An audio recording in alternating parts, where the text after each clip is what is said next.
வணக்கம் மாணவ செல்வங்களே, இன்னைக்கு நம்ம கிரைட்டீரியா ஆஃப் சிமிலாரிட்டி தான் நம்ம பார்க்க போகிறோம். அதாவது சிமிலர் ட்ரையாங்கிளுக்கான விதிமுறைகள் என்ன அப்படிங்கிறத நம்ம பார்க்க போகிறோம். இப்போ இதில் நம்ம ஃபஸ்ட்டு பார்க்க போகிறது என்னென்னா ஏஏ கிரைட்டீரியன் ஆஃப் சிமிலாரிட்டி, அதாவது ஆங்கிள் சரிங்களா. அடுத்தது பார்த்தீங்கன்னா எஸ்ஏஎஸ், எஸ்னா சைடு, ஏனா ஆங்கிள், இன்னொரு எஸ்னா சைடு, அதோட சிமிலாரிட்டி, அதோட விதிமுறை பார்க்க போகிறோம். அடுத்தது எஸ்எஸ்எஸ், சைடு. ஓகேங்களா. இதில் நம்ம முதல்ல இதோட விதிமுறைகள் பார்க்குறதுக்கு முன்னாடி முதல்ல சிமிலர் ட்ரையாங்கிள்னால் என்ன அப்படிங்கிறத ஒரு தடவை ரீகால் பண்ணிக்கலாம். சிமிலர் ட்ரையாங்கிள்னால் என்ன? ஒரு ரெண்டு ட்ரையாங்கிள் எடுத்துக்கலாம், ஏபிசி பிக்யூஆர். இந்த ரெண்டு ட்ரையாங்கிளும் ஒன்றுக்கு ஒன்று சிமிலர் அப்படின்னு நம்ம எதை வச்சு சொல்லுவோம்? கரஸ்பாண்டிங் சைட்ஸ் வந்து ப்ரொப்போர்ஷனலாக இருந்துச்சு அப்படின்னா இது ரெண்டையும் நம்ம சிமிலர் அப்படின்னு சொல்லுவோம் இல்லையா. இதில் ப்ரொப்போர்ஷனல் அப்படின்னா என்ன மீனிங்கு? அதோட ரேஷியோஸ் வந்து என்ன அர்த்தம்? ஈக்குவலாக இருக்குது அப்படின்னு அர்த்தம். இப்போ இது ஒரு சின்ன எக்ஸாம்பிள் கொடுத்து பார்த்துருவோமே. ஒவ்வொன்றுக்கும் ஒரு சின்னதாக வேல்யூ கொடுக்கலாம். இப்போ இதில் ஃபஸ்ட்டு கரஸ்பாண்டிங் சைடுனால் வந்து என்னது? ஏபியில், ஏபிசிங்க ட்ரையாங்கிளில் ஏபி நம்ம எடுத்துக்கிறோம். அதே இதுக்கு கரஸ்பாண்டிங்காக பிக்யூஆரில் எந்த சைடு இருக்குது பாருங்கள், பிக்யூ அப்படிங்கிற சைடு இருக்குது சரிங்களா. அப்போ இதை நம்ம எப்படி எழுதிக்கலாம்? ஏபி பை பிக்யூ சரிங்களா. ரேஷியோவை நம்ம ஃப்ராக்ஷன்லேயும் எழுதலாம். ஸோ அதனால் ஏபி பை பிக்யூ அப்படின்னு எழுதியிருக்கோம். அடுத்த சைடு பாருங்கள் பிசி, அதுக்கு கரஸ்பாண்டிங் சைடு வந்து என்னென்னு பார்த்தீங்கன்னா இந்த சைடில் கியூஆர். அப்போ அதை எப்படி எழுதிக்கலாம்? BC by QR. அதே மாதிரி ஏசிக்கு கரஸ்பாண்டிங் சைடு என்னென்னு பார்த்தீங்க அப்படின்னா பிஆர். ஸோ அதையும் நம்ம எழுதிக்கலாம் சரிங்களா. இப்போ இதோட மதிப்புகளை வேல்யூஸை அதில் சப்ஸ்டியூட் பண்ணுவோம். இதை சப்ஸ்டியூட் பண்ணிவிட்டு இதை சிம்பிளிஃபை பண்ணால் என்ன ஆகுது பாருங்கள். எல்லாரோட வேல்யூவும் நம்மளுக்கு என்ன தான் கிடைக்கிது அப்படின்னா 1/2 அப்படின்னு தான் கிடைக்கிது.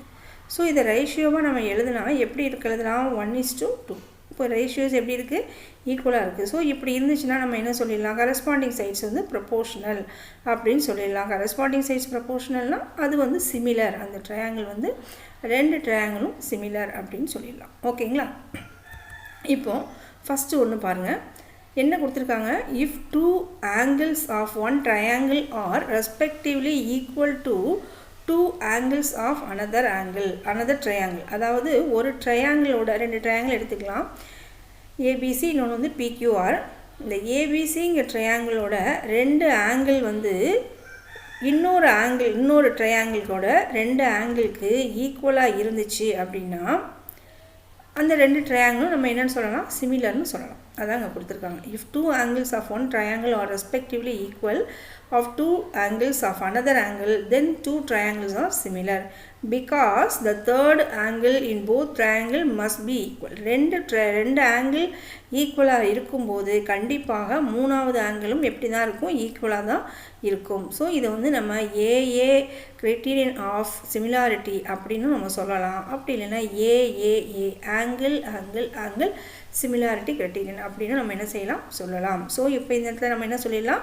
Triangle ABC is similar to triangle PQR. ஏன்னா இந்த ஆங்கிள்ஸ் எல்லாம் எப்படி இருக்குது? ரெண்டு ஆங்கிள் வந்து ஈக்குவலாக நம்மளுக்கு இருக்குது. ஓகேங்களா.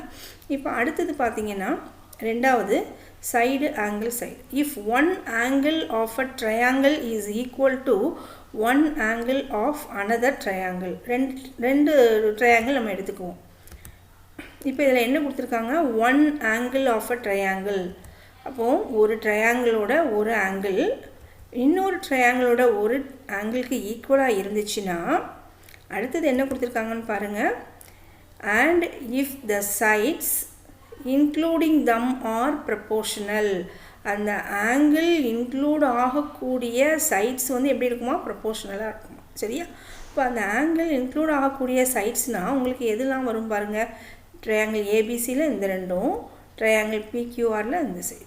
அப்போ இந்த இதில் கரஸ்பாண்டிங் சைட்ஸ் வந்து என்னது?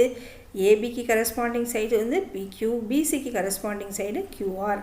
ஸோ உங்களுக்கு இந்த மாதிரி, அதாவது ஒரு ஆங்கிளும் ரெண்டு கரஸ்பாண்டிங் சைட்ஸ் வந்து ஈக்குவலாக இருந்துச்சுன்னா, ப்ரப்போர்ஷனலாக இருந்துச்சுன்னா, கரஸ்பாண்டிங் சைட்ஸ் வந்து ப்ரப்போர்ஷனலாக இருந்துச்சு அப்படின்னா அதை வந்து நம்ம என்ன சொல்லிடலாம்? சிமிலர் அப்படின்னு சொல்லிடலாம். அடுத்தது பாருங்கள் எஸ்எஸ்எஸ், மூணு சைடு, ரெண்டு ட்ரையாங்கிள் எடுத்துருக்குறோம், ஏபிசி இன்னொன்று வந்து பிக்யூஆர். இது நம்ம ஏற்கனவே முதல்ல பார்த்தது தான். ஏபிங்கிறதுக்கு கரஸ்பாண்டிங் சைடு பிக்யூ, அதே மாதிரி பிசிக்கு கரஸ்பாண்டிங் சைடு வந்து கியூஆர், அதே மாதிரி ஏசிக்கு கரஸ்பாண்டிங் சைடு வந்து என்னென்னு பார்த்தீங்கன்னா பிஆர். ஸோ இந்த கரஸ்பாண்டிங் சைட்ஸ் வந்து ப்ரொபோர்ஷனலாக இருந்துச்சு அப்படின்னா அந்த ரெண்டு ட்ரையாங்கிளும் நம்ம என்னென்னு சொல்லிடலாம் சிமிலர். அப்போ 3 இது பார்த்தோம். ஒன்று வந்து ஏஏஏ, இன்னொன்று வந்து எஸ்ஏஎஸ், அதுக்கப்புறமா எஸ்எஸ்எஸ். சரிங்களா? இப்போ இதையும் தாண்டி கொஞ்சம் யூஸ்ஃபுல்லான யூஸ்ஃபுல் ரிசல்ட்ஸ் ஆன் சிமிலர் ட்ரையாங்கிளில் இருக்குது, அதை பார்க்கலாம். ஃபர்ஸ்ட் ஒன் பாருங்கள். A perpendicular line drawn from the vertex of a right angle triangle divides the triangle into two triangles similar to each other and also to original triangle. ஒரு triangle ஒன்று எடுத்துக்குவோம். அதில் ஒரு வேர்டெக்ஸில் இருந்து வரையக்கூடிய அது வந்து ஒரு லைன். சரிங்களா? அந்த perpendicular line drawn from the vertex.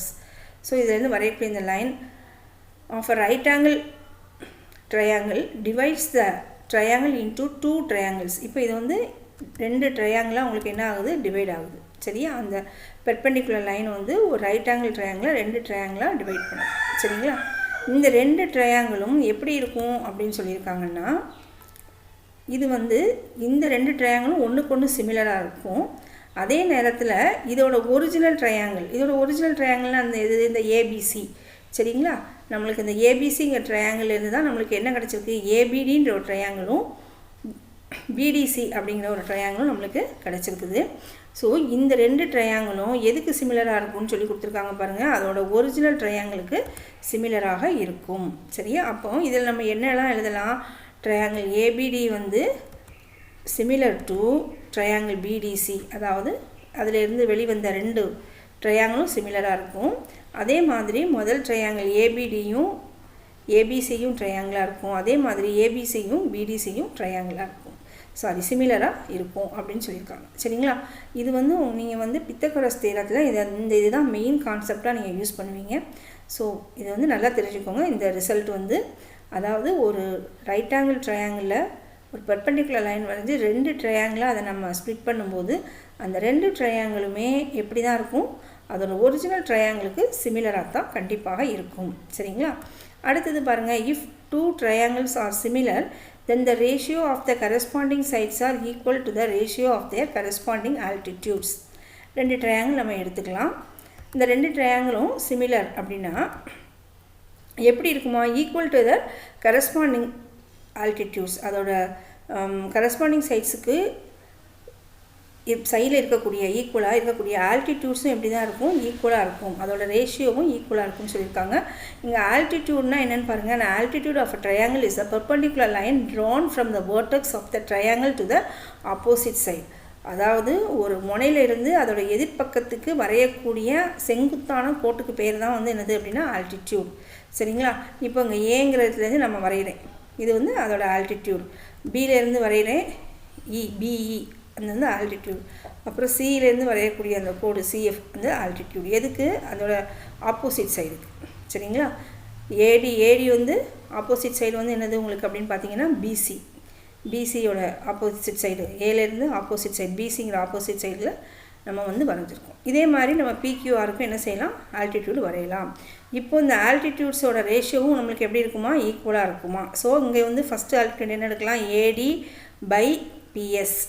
அடுத்தது QT by BE by QT. அதே மாதிரி இந்த சைடு பார்த்தீங்கன்னா CF பை QR. RU. ஓகேங்களா? அடுத்தது பாருங்கள். If two triangles are similar, then the ratio of the corresponding sides are equal to the ratio of the corresponding perimeters. ரெண்டு triangle எடுத்துக்கலாம், ரெண்டும் சிமிலர் அப்படின்னு சொல்லியிருக்கோம். அப்போது அதோட சைடு வந்து கரஸ்பாண்டிங் சைட்ஸ் வந்து ப்ரொபோர்ஷனலாக இருக்கும்போது அதுக்கு எது ஈக்குவலாக இருக்குமா? Ratio of the corresponding perimeter. பெரிமீட்டர்னால் என்னது? Sum of all sides of the given figure is called a perimeter. ஓகேயா? அப்போது இதில் எல்லா சைடையும் நம்ம கூட்டணும். AB plus BC plus CA. இந்த பக்கம் பார்த்தீங்கன்னா PQ plus QR plus RP. So இதெல்லாம் கூட்டினோன்னா அதுதான் வந்து என்னது? பெரிமீட்டர். ஓகேங்களா? அடுத்தது the ratio of the area of two similar triangles are equal to the ratio of the square of their corresponding sides. ரெண்டு சிமிலர் ட்ரையாங்கிளோட ஏரியா அதோட ரேஷியோ. சரிங்களா? ரேஷியோ அப்படின்னாலே நம்ம எப்படி எழுதிடுவோம்? உங்களுக்கு வந்து ஃப்ராக்ஷனில் எழுதிடுவோம். ஸோ ஏரியா ஆஃப் ட்ரையாங்கிள் ஏபிசியும் ஏரியா ஆஃப் ட்ரையாங்கிள் பிக்யூஆரும் எப்படி இருக்கும் அப்படின்னா is equal to the ratio of the square of the corresponding sides. Corresponding sides ஸ்கொயர்னால என்னது ப்ரொபோர்ஷனல்னு சொல்லியிருக்கேன் இல்லையா. கரஸ்பாண்டிங் சைட்ஸ் வந்து அப்படின்னா உங்களுக்கு ஏற்கனவே தெரியும் இல்லையா, அதை பற்றி நம்ம நல்லா தெளிவாக படித்தாச்சு. அதோட ஸ்கொயராக இருக்கும்னு சொல்லியிருக்காங்க. அப்போ இதில் ஃபுல்லாக நம்ம என்ன செஞ்சிடலாம், ஸ்கொயர் மட்டும் போட்டுடலாம். AB square by PQ square equal to BC square by QR square equal to AC square by PR square. இதுதான் இதுக்கு ஆன்சர். அடுத்தது பாருங்கள், if two triangle have common vertex and their bases are on the same straight line, the ratio between their area is equal to ratio between the length of the base. ஒரு triangle நம்ம எடுக்கிறோம் சரிங்களா. So common வேர்டெக்ஸிலிருந்து ஒரு பெர்பெண்டிகுலராக ஒரு line வரைஞ்சோன்னா நம்மளுக்கு எத்தனை triangle கிடைக்கும், 2 triangle கிடைக்கும் சரிங்களா. கிடைச்சாச்சு. இப்போது இதில் என்ன கொடுத்துருக்காங்க பாருங்கள், the ratio between their area is. அப்போ 2 ட்ரையாங்கிள் இருக்குங்களா, அந்த 2 ட்ரையாங்கிளோட ஏரியா வந்து எப்படி இருக்கும் அப்படின்னு சொல்லி கேட்டிருக்காங்கன்னா, இதில் மேலே இன்னொரு விஷயம் கொடுத்துருக்காங்க என்னென்னா, if 2 triangles have common vertex, 2க்கும் common vertex and the base are on the straight line. Base பாருங்கள், ரெண்டும் நேராக ஒரு ஸ்ட்ரைட் லைன் மூலமாக 2 ட்ரையாங்கிள் இருக்கும், ஆனால் பேஸை வந்து என்ன செஞ்சிடலாம், ஒரு ஸ்ட்ரைட் லைனாக நம்ம போட்டுடலாம். ஸோ இதில் வந்து இந்த ஏரியா ஆஃப் 2 ட்ரையாங்கிள், ஒன்று வந்து என்னது ஏபிடி, இன்னொன்று வந்து என்னது பிடிசி. இதோட இது வந்து எப்படி இருக்கும் அப்படின்னா, இந்த ரேஷியோ வந்து எப்படி இருக்கும்னா is equal to the ratio between the length of the base. Length of the base, base வந்து உங்களுக்கு என்னெல்லாம் இருக்குது பாருங்கள், இங்கே ஏலேருந்து சி வரைக்கும். ஸோ இதை நம்ம எப்படி பிரிக்கலாம், ஏடி பை டிசி அப்படின்னு நான் என்ன செய்யலாம், பிரிக்கலாம். ஸோ அப்போ இங்கே எழுதுறது எப்படி எழுதணும், லென்த் ஆஃப் த பேஸை வந்து ஏடி பை டிசி அப்படின்னு எழுதணும். Thank you students.